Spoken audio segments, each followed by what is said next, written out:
Accountancy BCom semester 1 का आज हम लोगों का फर्स्ट क्लास है। अकाउंटेंसी का आज हम लोग का फर्स्ट क्लास है और आज हम लोग डेप्रिसिएशन टॉपिक से करेंगे शुरुआत। तो सबसे पहले लास्ट क्लास जो डे 1 वाला वीडियो था उसको तुम लोग सब देख लोगे जो प्रेजेंट नहीं था।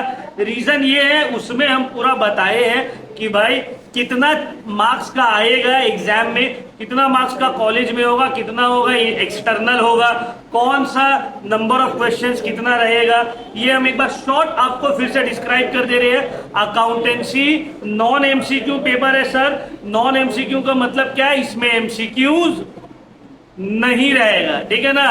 तो अकाउंट्स जो है हम लोग का बीकॉम का एक बार 2 मिनट के अंदर हम समराइज कर दे रहे। बीकॉम सेमेस्टर 1 में अकाउंट्स हम लोग का मेजर पेपर है। अकाउंट्स में 75 प्लस 25 रहेगा। हाँ, 75 प्लस 25 टोटल 100 मार्क्स का, ठीक है। अब ये जो 75 मार्क्स रहेगा ये होने वाला है एक्सटर्नल। इसका मतलब क्या है, पेपर भी सेट करेगा सीयू और एग्जाम भी लेगा कौन, सीयू। आपको दूसरा कॉलेज में जाके एग्जाम देना पड़ेगा, ठीक है।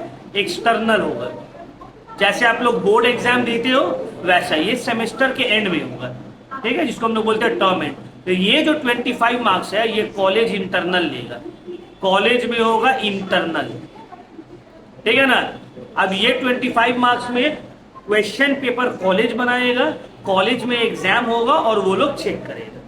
ये 75 मार्क्स सेमेस्टर के एंड में होगा, जैसे आप लोग अभी 12th का बोर्ड एग्जाम दिए हो ना, उसी तरह से दूसरा कॉलेज में सीट पड़ेगा, आपको दूसरा कॉलेज में जाकर जो है एग्जाम देना पड़ेगा एक्सटर्नल, ठीक है। तो अकाउंट्स का समझ में आ गया। 75 ईयर एंड सेमेस्टर एंड और 25 कॉलेज के अंदर में ही आपका एग्जाम होगा। यहाँ तक तो क्लियर है। अब ये जो 75 मार्क्स का और 25 मार्क्स का डिवीजन है, इसमें चैप्टर बांटा हुआ नहीं है कि सर जैसे सेमेस्टर 1 और 2 में था इतना चैप्टर 1 में आएगा, इतना चैप्टर 2 में आएगा, इसमें ऐसा कुछ नहीं है। पूरा चैप्टर 75 मार्क्स में तो आएगा। 25 मार्क्स में कॉलेज के ऊपर है, कॉलेज पूरा चैप्टर का भी टेस्ट ले सकता है या फिर कुछ स्पेसिफिक चैप्टर्स का भी टेस्ट ले सकता है। बहुत सारा टेस्ट के साथ साथ असाइनमेंट भी देता है, बहुत सारा कॉलेज टेस्ट के साथ साथ अटेंडेंस भी कंसिडर करता है। सबका अलग अलग अपना रूल है, बट आपका टेस्ट देना पड़ेगा और टेस्ट रिटन होगा।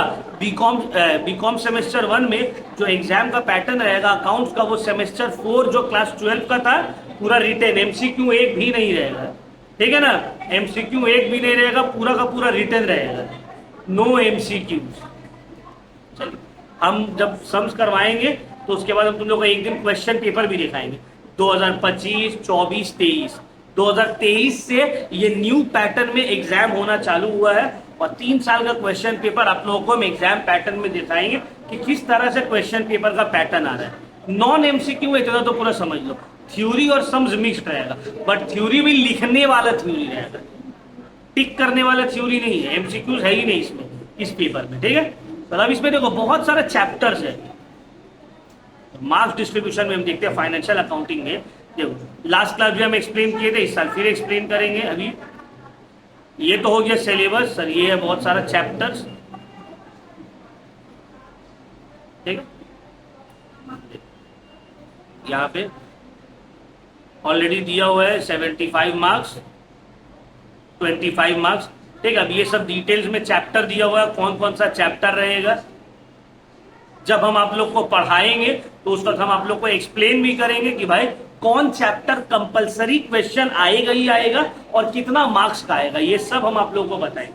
जैसे जैसे टॉपिक करवाते जाएंगे वैसे वैसे हम बताते जाएंगे। अब यहाँ पे मार्क्स डिस्ट्रीब्यूशन में देखो बोला है 5 मार्क्स वाला क्वेश्चन 3 आपको अटेम्प्ट करना है और टोटल रहेगा 5 क्वेश्चन। 5 मार्क्स का 3 क्वेश्चन रहेगा, आपको टोटल करना 5 मार्क्स का 5 क्वेश्चन रहेगा, आपको अटेम्प्ट कितना करना है, तो 15 मार्क्स हो गया। यहाँ 10 मार्क्स का 5 क्वेश्चन दिया हुआ रहेगा जिसमें से आपको करना है एनी 3, तो 10 इंटू 3 आप किए, कितना हो गया 30, ठीक है। 15 मार्क्स का 3 क्वेश्चन रहेगा जिसमें से आपको करना है 2, तो 15 इंटू 2 हो गया 30। मिला के 75 मार्क्स। ठीक है, अब हम आप लोगों को कैसे पढ़ाएंगे, देखो ये जो 10 और 15 मार्क्स वाला है, अब 15 में से 3 में से 2 करना है। हम तो करवाएंगे पूरा तीनों चैप्टर, पहले कोई भी 2 करवाएंगे ताकि आपका यहाँ 15 इंटू 2 30 सिक्योर हो गया। उसके बाद यहाँ 10 में से कोई 10 मार्क्स वाला 3 चैप्टर करवाएंगे पहले, तो 10 में से 30 हो गया सिक्योर, तो 30 60 मार्क्स आपका सिक्योर हो गया।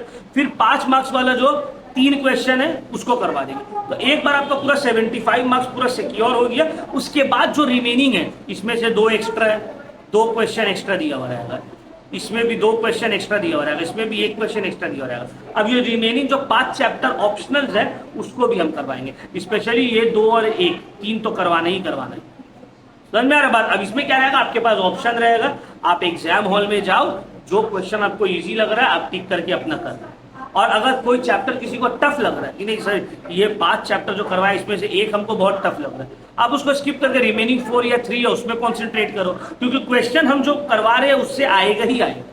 जैसे कि आज जो चैप्टर हम लोग स्टार्ट करने वाले उसका नाम है डेप्रिसिएशन, डेप्रिसिएशन से 10 मार्क्स का आएगा ही आएगा। उसके साथ और में एक और क्वेश्चन रहता है, उसको हम लोग बाद में डिस्कस करेंगे कौन सा चैप्टर रहता है, लेकिन डेप्रिसिएशन जो टॉपिक हम करवाने जा रहे हैं आज, इससे एकदम कंपलसरी 10 मार्क्स, डेप्रिसिएशन से कंपलसरी आपका एग्जाम में 10 मार्क्स का क्वेश्चन आएगा ही आएगा। और जैसे हम सम्स करवाएंगे और जो बताएंगे कि ये वाला इंपॉर्टेंट है, 100% मतलब 75 में से जो सजेशंस बताएंगे एंड में, उसमें से 60-65 मार्क्स का तो कंपलसरी आएगा। ठीक है, तो तुमको चैप्टर के ऊपर फोकस करना है, जो जो सम्स करवा रहे हैं। और अभी थोड़े दिन में तुम लोग को हम स्टडी मैट दे देंगे। ठीक है, जितना भी सब्जेक्ट है सबका स्टडी मैट थोड़े दिन में तुम लोगों को प्रोवाइड हो जाएगा, मोस्ट प्रोबेबली ये मंथ का एंड तक का, क्योंकि उसको थोड़ा भी एडिट वेडिट करने में टाइम लग रहा है। तो फॉर द टाइम बीइंग हम लोग क्लासेस जो है PDF के करेंगे, जब पूरा एक जगह हो जाएगा कंबाइंड फिर तुम लोग को वो चीज दे दिया जाएगा। ठीक है ना, क्लियर। तो चलिए हम लोग स्टार्ट करते हैं डेप्रिसिएशन से। डेप्रिसिएशन ऐसा टॉपिक है जो आप लोग का क्लास 11 में ऑलरेडी था। ठीक है, डेप्रिसिएशन वाला टॉपिक क्लास 11 में था, याद है तो शाकिब, पढ़े थे तो हम ही पढ़ाया था, बोल भी नहीं सकते कि नहीं पढ़ाए थे सर आप। तो डेप्रिसिएशन अकाउंट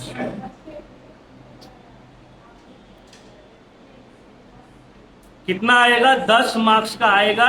इसके साथ प्रोविजन फॉर बैड डेट वाला क्वेश्चन भी आता है और में ऑप्शन में, लेकिन हम लोग डेप्रिसिएशन के ऊपर फोकस इसलिए करेंगे, कंपैरेटिवली डेप्रिसिएशन करना इजी है, 11 में हम लोग किए भी थे। ठीक है, तो एकदम बेसिक से स्टार्ट करेंगे। हम ये नहीं सोच रहे कि आप लोग 11 में करके थे तो हम डायरेक्टली जो है स्टार्ट कर देते हैं बीकॉम वाला कॉन्सेप्ट से, नहीं, हम एकदम पहले 1-2 क्लास जो है एकदम बेसिक से स्टार्ट करेंगे, ऐसे कि तुमको अकाउंटेंसी का डेप्रिसिएशन आज तक तुम किए ही नहीं।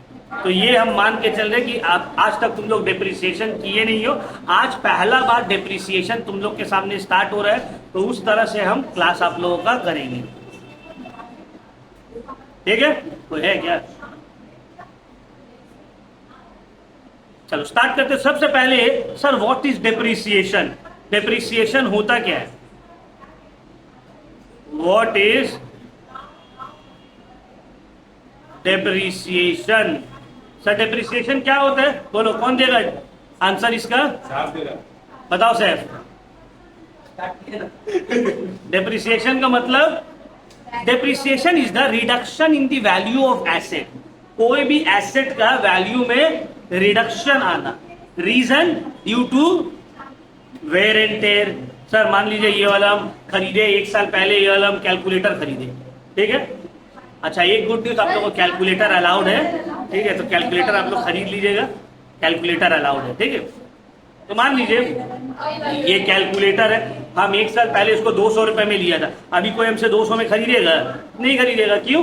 सर आप 1 साल इस्तेमाल किए, वेयर एंड टेयर हुआ, तो 200 की जगह हमको इसका 150 देगा, कोई 100 रुपए देगा, 200 तो नहीं देगा। रीजन, क्योंकि यूज करते करते वेयर एंड टेयर हो गया, पहला रीजन तो यह। दूसरा, सर अभी टाइम लैप्स 1 साल बाद इससे अच्छा कैलकुलेटर, इससे अच्छा मॉडल निकल गया, तो ये तो पुराना मॉडल हो गया, आउटडेटेड हो गया, तो इसका वैल्यू अपने आप डिक्रीज हो जाएगा, है ना। अभी आईफोन 17 चल रहा है, 18 आएगा, 17 का प्राइस ऑटोमेटिकली रिड्यूस हो जाएगा।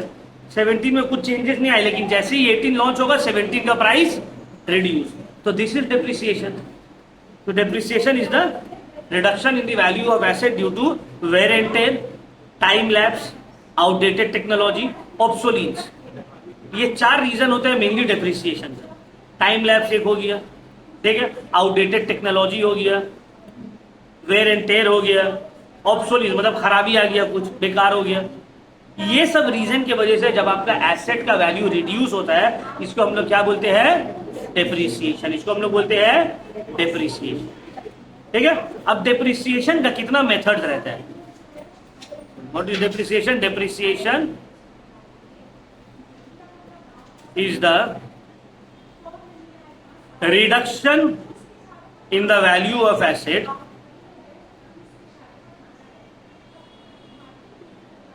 in the value of assets due to wear and tear,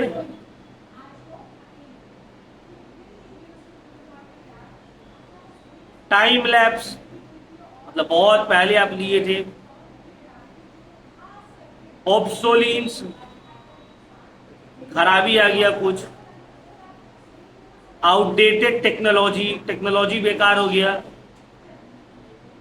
जैसे कि मेरे पापा के पास एक कैमरा था, वो जो नहीं जिसमें रील डाल के फोटो खींचा जाता था, फिर वो रील निकलता था, उसको प्रिंट करवाना पड़ता था। तुम लोग को याद है कि नहीं? तो पुराना वाला क्या ब्लैक कलर का रहता था, फ्लैश मारता था, उसमें एकदम ऐसे खड़ा होकर जरा सा हिले तो खराब हो गया फोटो, तो वैसे ढक। अब अभी भी पड़ा हुआ है मेरे घर में, मेरा बेटा उसको लेके ऐसे तो घुमाते रहता है, खेलते रहता है ऐसे। हम उसको रखते हैं, अरे ला भाई मेरा पापा का, या मेरी दादी दे रही थी, मेरी मतलब मेरी अम्मी दे रही थी, छोड़ ना बेकार है क्या होगा, अरे नहीं रहने दो, मेरे पापा का है, इसको रखेंगे। तो क्या हो गया ये?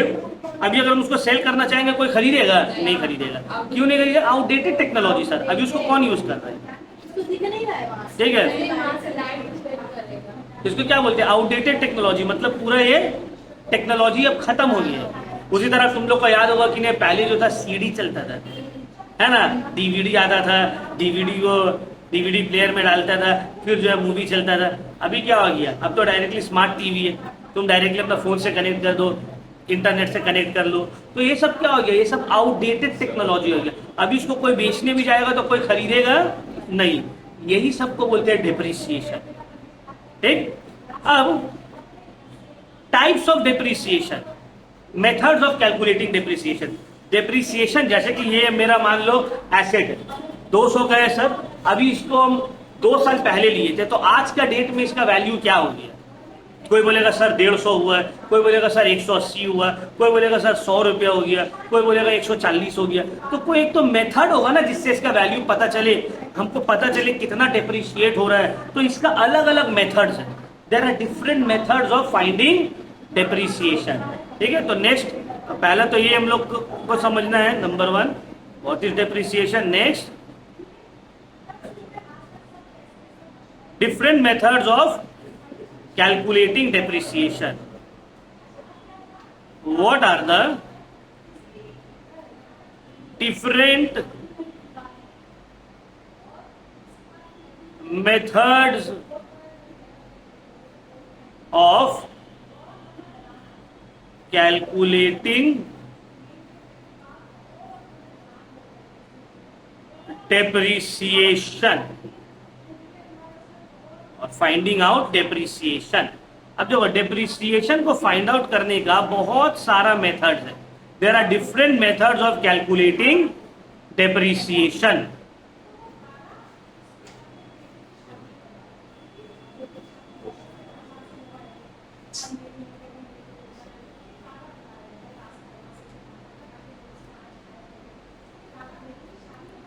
जैसे कि फॉर एग्जाम्पल डिफरेंट मेथड्स में एक आता है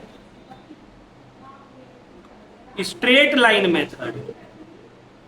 स्ट्रेट लाइन मेथड, इसको अलग अलग नाम से हम लोग जानते हैं। एक तो है स्ट्रेट लाइन मेथड, या फिर इसको हम लोग बोलते हैं original cost method. Original cost method, ठीक है, straight line method, original cost method, या फिर इसको हम लोग बोलते हैं फिक्स्ड इंस्टॉलमेंट मेथड। ये सब नाम का मीनिंग क्या है, जब हम लोग अभी आगे क्लास करेंगे तो फिर समझ में आएगा। तो पहला मेथड है स्ट्रेट लाइन मेथड या फिर ओरिजिनल कॉस्ट मेथड या फिर फिक्स्ड इंस्टॉलमेंट मेथड। दूसरा है written down value method, written down value, शॉर्ट में बोलते हैं WDV मेथड।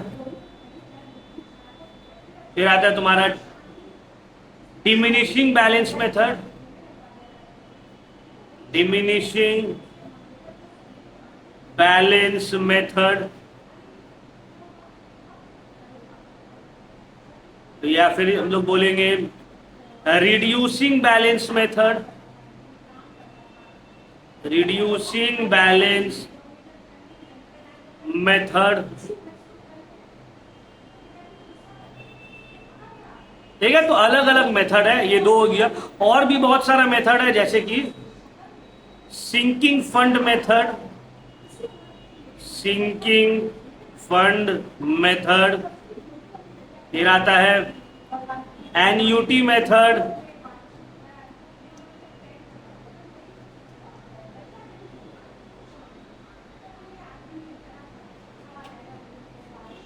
Annuity method. ये चार है, हम लोग को सीखना मेनली पहला दो है, और कुछ some change in the method of depreciation. Change in the method of depreciation मतलब 4 साल का डेप्रिसिएशन निकालना है, पहला 2 साल एक मेथड से निकाले, तीसरा साल से बोला है मेथड चेंज कर दो। तो उस तरह का सम्स भी हम लोग करेंगे, वो आगे क्लास में आएगा। ठीक है, अभी वन एट अ टाइम समझना है। तो देखो different types of methods of calculating depreciation में दो के ऊपर हम लोग को फोकस करना है। एक है स्ट्रेट लाइन पहला वाला, और दूसरा वाला WDV रिड्यूसिंग बैलेंस मेथड, ये सब। ठीक है, और भी बहुत सारा मेथड है, बट वो हम लोग के एग्जाम में आता नहीं है, सिलेबस में है भी नहीं। सिलेबस में मेनली देखो ये हम लोग का CU का सिलेबस है, इसमें कौन कौन सा है, straight line method, diminishing balance method, और है यूनिट्स ऑफ प्रोडक्शन मेथड। तो मेनली ये 1 और 2 इसी से ही एग्जाम में आता है। ठीक है, अब सर ये दोनों मेथड है क्या? ये मेथड को एक्सप्लेन करने से इजी, हम एक एग्जांपल लेंगे और एग्जांपल में दिखाएंगे कि डेप्रिसिएशन दोनों मेथड से कैसे कैलकुलेट हो रहा है। तुमको ऑटोमेटिकली दोनों का डिफरेंस और डेफिनेशन में क्लैरिटी आ जाएगा। अब जैसे कि फॉर एग्जांपल मानते हैं एक एसेट है, ठीक है, फॉर एग्जांपल एक मशीन है, तो कॉस्ट ऑफ मशीन है 1 लाख। कॉस्ट ऑफ मशीन क्या है? Rate of depreciation, rate of depreciation वो है 10% पर एनम। ठीक है, अब तुमको बोला है कैलकुलेट द वैल्यू ऑफ, कौन कॉल मार रहा बार बार, रिजवान, मोहम्मद रिजवान कोई है क्या? जाके calculate the value of machinery after 4 years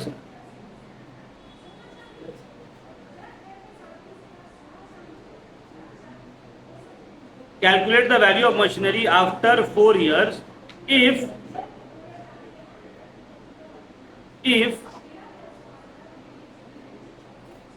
depreciation is charged, if depreciation is charged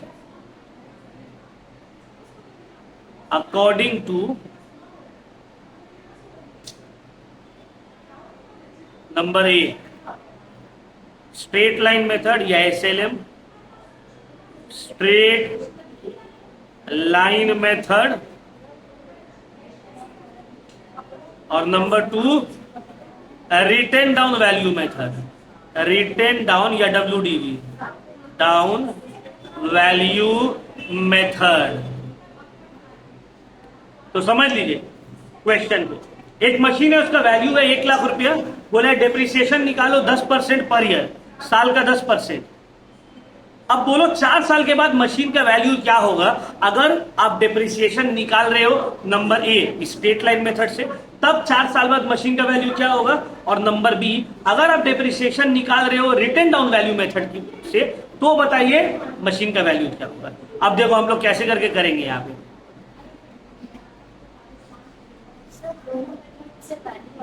हाँ ऑब्वियसली दोनों मेथड से वैल्यू अलग अलग आएगा, अमाउंट ऑफ डिप्रिसिएशन भी चेंज होगा। देखो अब यहाँ पे हम मानते हैं straight line method SLM।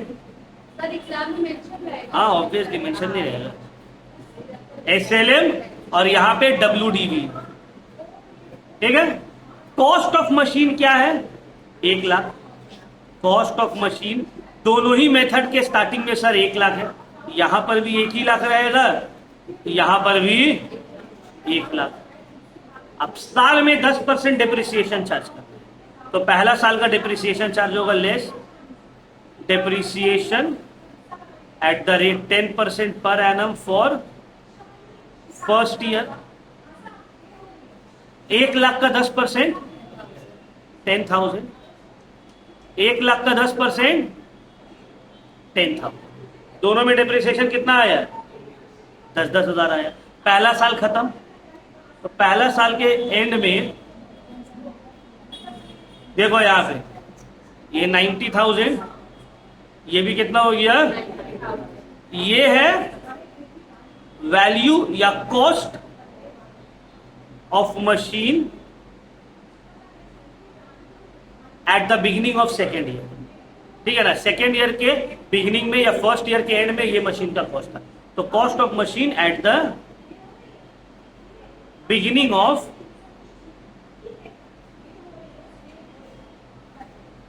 Second year. अब देखो स्ट्रेट लाइन मेथड या ओरिजिनल कॉस्ट मेथड या फिक्स्ड इंस्टॉलमेंट मेथड में डेप्रिसिएशन हमेशा जो कैलकुलेट होता है वो तुम्हारा ओरिजिनल प्राइस जो था, ओरिजिनल कितना था, 1 लाख के ऊपर होगा, minus depreciation at the rate 10% per annum for second year. अब यहां पे देखो पहला साल में तुमको कोई डिफरेंस समझ में नहीं आया होगा, सेम ही तो है। दूसरा साल में डिफरेंस 1 लाख के ऊपर 10% कितना आ गया सर, 10,000। लेकिन रिटेन डाउन वैल्यू मेथड या रिड्यूसिंग बैलेंस मेथड या डिमिनिशिंग बैलेंस मेथड में डिप्रिसिएशन जो चार्ज होता है उस वैल्यू के ऊपर चार्ज होता है जो वैल्यू उस साल के स्टार्टिंग में है। तो सेकेंड ईयर का डिप्रिसिएशन चार्ज हो रहा है, सेकेंड ईयर का स्टार्टिंग में वैल्यू कितना है मशीन का, तो 90,000 का 10% 9,000, ठीक है। तो अब सेकेंड ईयर हो गया खत्म। अब थर्ड ईयर के स्टार्टिंग में मशीन का वैल्यू यहां पे है 80,000 और यहां पे है 81,000। इसको लिखेंगे cost of machine at the beginning of third year, cost of machine at the beginning of third year. Third year के बिगिनिंग में वैल्यू मशीन का ये है। अब सर डिप्रिसिएशन चार्ज करिए थर्ड ईयर का, तो depreciation at the rate 10% per annum for third year. इसका ऊपर वही 1 लाख का 10% 10,000, यहां पे 81,000 का 10% 8,100 माइनस किए,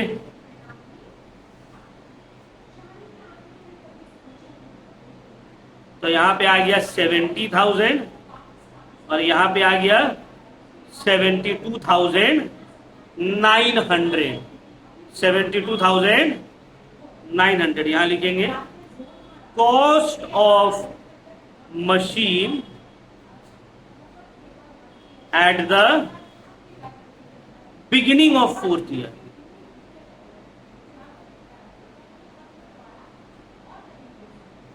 फोर्थ ईयर के स्टार्टिंग में मशीन का कॉस्ट सर ये दोनों है। आपको क्वेश्चन में क्या बोला था, आफ्टर 4 इयर्स वैल्यू क्या होगा, तो ये तो 4 ईयर का बिगिनिंग में, फिर से डेप्रिसिएशन माइनस होगा at the rate 10% per annum for 4th year. अब यहां पे 70,000 में फिर से 10%, 1,00,000 का, और यहां पे 7290। अब जब वैल्यू कैलकुलेट होगा ये हो गया 60,000 और यहां पे कितना हो गया 63,910 शायद 72900 इंटू 65610 65610। तो at the end of 4th year मेरा मशीन का वैल्यू अगर स्ट्रेट लाइन मेथड से करेंगे तो 60,000 रहेगा, लेकिन अगर यही हम लोग कर लेंगे WDV मेथड से तो रहेगा वैल्यू 65,610। ठीक है। अब इसमें कुछ इंपॉर्टेंट पॉइंट्स आप लोगों को बताना है। क्या बताना है? सबसे पहले इंपॉर्टेंट पॉइंट तो ये है, सर SLM मेथड से करो या WDV मेथड से करो, फर्स्ट ईयर में रिजल्ट सेम रहेगा। फर्स्ट ईयर में अमाउंट ऑफ डिप्रिसिएशन में कोई डिफरेंस नहीं आएगा। सेकेंड ईयर ऑनवर्ड से आपको डिफरेंस समझ में आएगा। अब देखिए, इसको स्ट्रेट लाइन मेथड या फिक्स्ड इंस्टॉलमेंट मेथड इसलिए बोला जाता है क्योंकि देखो डेप्रिसिएशन हर साल फिक्स्ड है। ओरिजिनल 10,000 10,000 10,000 10,000, इसीलिए इसका नाम रखाया है स्ट्रेट लाइन मेथड SLM या फिक्स्ड इंस्टॉलमेंट मेथड, क्योंकि डेप्रिसिएशन का अमाउंट क्या है? फिक्स्ड। ओरिजिनल कॉस्ट मेथड भी इसको बोलते हैं। क्यों? क्योंकि डेप्रिसिएशन हमेशा ओरिजिनल जो कॉस्ट है, जो ओरिजिनल परचेस प्राइस है 1,00,000, जितना तुम 10 साल के लिए भी चार्ज करोगे तो 1,00,000 के ऊपर चार्ज होगा, इसीलिए उसको ओरिजिनल कॉस्ट मेथड भी बोलते हैं। अब समझ में आया नाम का मीनिंग?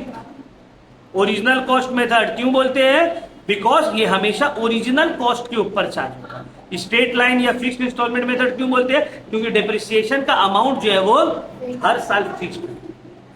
अब यहां पे आ जाओ, WDV रिटर्न डाउन वैल्यू क्यों बोलते हैं? क्योंकि हर साल, या रिड्यूसिंग बैलेंस मेथड या diminishing balance method, reducing balance method या डिमिनिशिंग बैलेंस मेथड इसलिए इसको बोलते हैं क्योंकि हर साल डिप्रिसिएशन का अमाउंट कम होते जा रहा है। पहला साल 10,000, दूसरा साल, तीसरा साल 8,100, चौथा साल 7290, तीसरा साल और पांचवा साल और कम होगा। तो डिप्रिसिएशन का जो अमाउंट है साल बाई साल क्या होगा, इसीलिए इसको बोलते हैं डिमिनिशिंग बैलेंस मेथड या रिड्यूसिंग बैलेंस मेथड। अब इसको रिटर्न डाउन वैल्यू मेथड क्यों बोलते हैं? क्योंकि जो डिप्रिसिएशन चार्ज होता है हमेशा जो रिटर्न डाउन वैल्यू है उसके ऊपर होगा। पहला साल के स्टार्टिंग में क्या वैल्यू था उसके ऊपर, दूसरा साल के ऊपर 90,000 तो 90,000 के ऊपर, तीसरा साल के स्टार्टिंग में 81,000 तो 81,000 के ऊपर डिप्रिसिएशन चार्ज हुआ, चौथा साल के स्टार्टिंग में 72,900 तो इसके ऊपर डिप्रिसिएशन चार्ज हुआ। समझ में आया डिफरेंस? तो ये है दोनों का नाम का डिफरेंस और यही है दोनों का डेफिनेशन। तो ये डेफिनेशन भी क्लैरिटी आ जाएगा तुमको, और कैसे करके सम्स बनेगा, दोनों के बीच का मेजर डिफरेंस क्या है ये भी आपको क्लियर हो जाएगा। ठीक है, चलो इसको उतार लो, हम वीडियो को थोड़ा पॉज कर रहे हैं।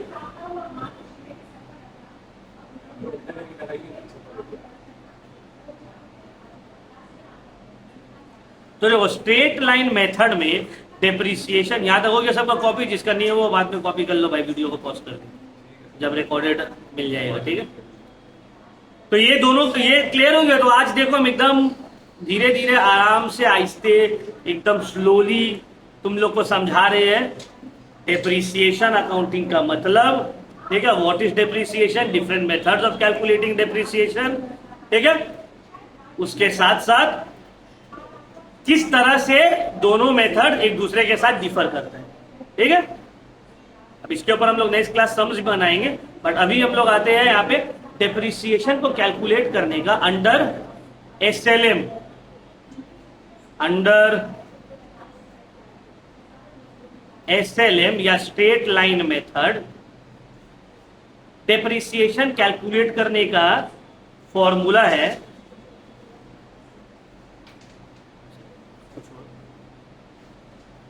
अंडर SLM या straight line method,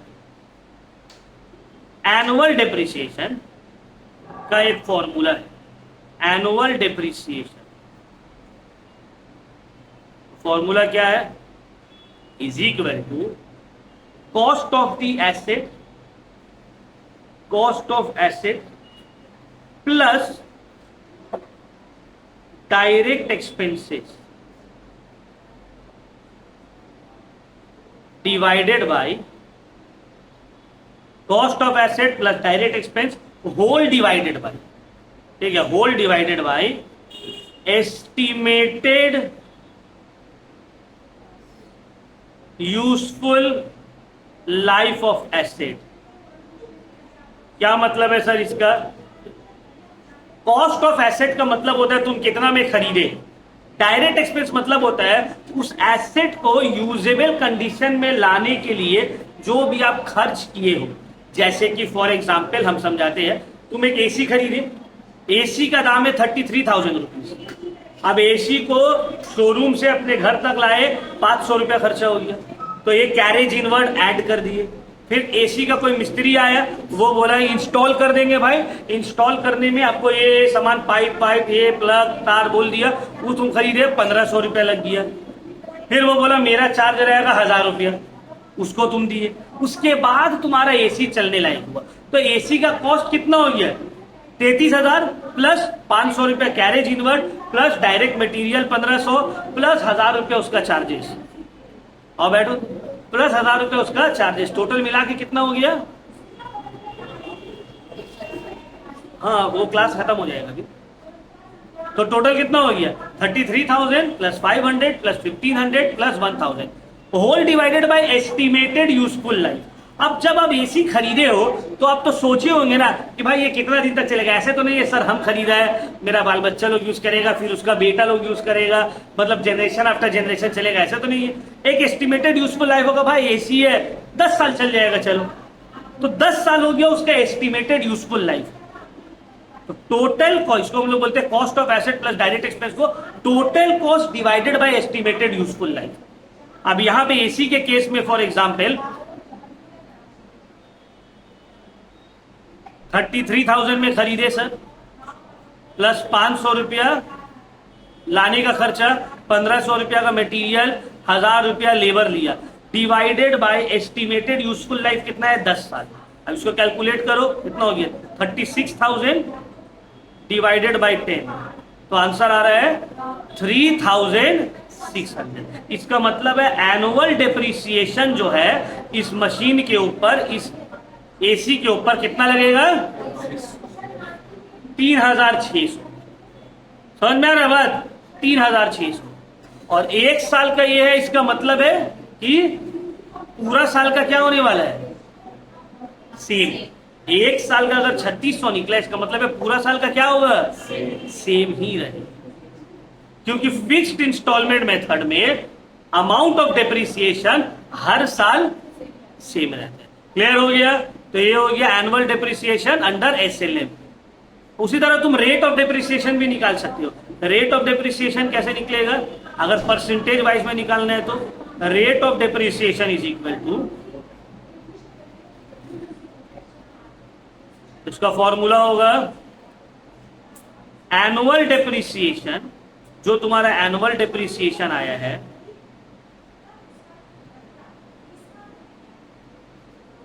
divided by total cost into 100, यहां पे होगा, ठीक है, 100। Annual depreciation into 100 divided by total cost of asset. अब यहां पे टोटल कॉस्ट था 36,000, एनुअल डेप्रिसिएशन है 3,000, तो अगर हम यहां पे निकालेंगे तो कैसे आएगा? 3,600 डिवाइडेड बाय 36,000 इंटू 100, तो आंसर आ रहा है 10% पर एनम। मतलब अगर परसेंटेज कैलकुलेट करने बोला डेप्रिसिएशन का, एनुअल डेप्रिसिएशन 10% पर एनम और अमाउंट ऑफ एनुअल डेप्रिसिएशन 36। समझ में आया ये फॉर्मूला? तो ये जो फॉर्मूला है ये अंडर एसएलएम ही सिर्फ काम करेगा। WDV में ये वाला फॉर्मूला से निकाल के एनुअल डेप्रिसिएशन नहीं निकलेगा, ना ही रेट ऑफ डेप्रिसिएशन निकल पाएगा, ये सिर्फ एसएलएम के अंदर में। ठीक है, तो आज का क्लास हम लोग यहां तक करते हैं। नेक्स्ट क्लास में हम लोग अकाउंट्स बनाना सीखेंगे, डेप्रिसिएशन अकाउंट बनाएंगे, मशीनरी अकाउंट बनाएंगे, फिर एग्जाम में asset disposal, provision for asset disposal, सब अकाउंट बना हुआ है जो सिलेबस में है ना, वो सबको भी हम लोग को करना पड़ेगा, क्योंकि provision, asset provision, asset depreciation, accounting for depreciation, ये सब अकाउंट बनेगा।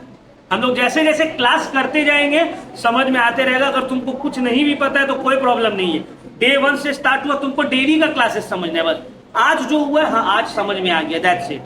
या सर आज जो क्लास करवाए आज समझ में आ गया, उसको घर जाकर रिवीजन कर लेना है। कुछ डाउट होगा, वीडियो रिकॉर्डेड है, उसको दोबारा देख लेना है, ठीक है। फिर भी डाउट होगा तो हमसे पूछ लेना, बस 1 एट अ टाइम, और कोई प्रॉब्लम नहीं होगा, ठीक है। बाकी तो थ्योरी सब्जेक्ट्स है, सिर्फ अकाउंट्स और इकोनॉमिक्स में आपको ध्यान देना है। बाकी आपको तो ऐसे ही पास हो जाओगे, समझ में आ जाएगा। आंसर राइटिंग का प्रैक्टिस करवाएंगे, ठीक है। लेकिन अकाउंटेंसी और इकोनॉमिक्स में थोड़ा सा ध्यान देना होगा। तो आज का क्लास यहीं पे खत्म कर दे, अगर कोई भी डाउट हो तो पूछ लेना, ठीक है।